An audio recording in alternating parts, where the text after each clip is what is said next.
weli waxaad la socotaan daawadayaal wararka telefishinka Somali Cable oo idinkaga imaanaya xafiiska wararka telefishinka oo ku leeyahay magaalada Muqdisho caasimadda Soomaaliya.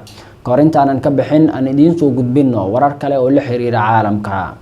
ciidamada dalka Kenya gaar ahaan kuwa booliiska ayaa xiray 21 haween oo u dhashay dalka Nepal. ciidamada booliiska dalka Kenya ayaa waxay badbaadiyeen 21 haween daayar oo u dhashay dalka Nepal. booliisku waxay ugu dhaceen gabdhahan laba goobood oo ah kuwa lagu caawiyo oo ku yaala xaafad kamid ah xaafadaha magaalada Nairobi oo haweenku macaamiishu ku maaweeliyaan.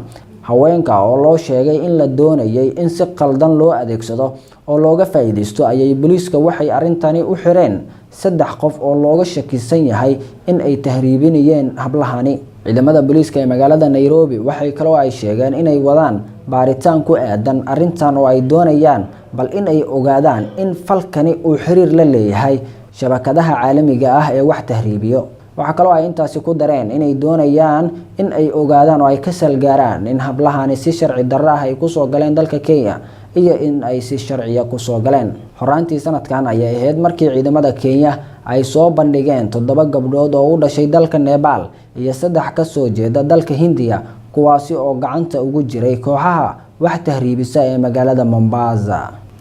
ugu dambeyntiina dawladda Israa'iil ayaa bilowday duqeymo kadib markii askari lagaga dilay rasaas laga soo riday xadka marinka Gaza. ciidamada Israa'iil ayaa waxay sheegeen askarigani inuu kaga dhintay dhaawac ka soo gaaray rasaas dhinaca Falastiin laga soo riday markii ay rabshadaha halkaasi ka soo cusboonaadeen. saraakiisha ku sugan Gaza ayaa waxay iyaguna sheegayaan inay duqeymahaasi ay ku dhinteen 4 qof oo Falastiiniyiin ah, 3 ka mid ahna ay yihiin dabley ka tirsan ururka Hamas.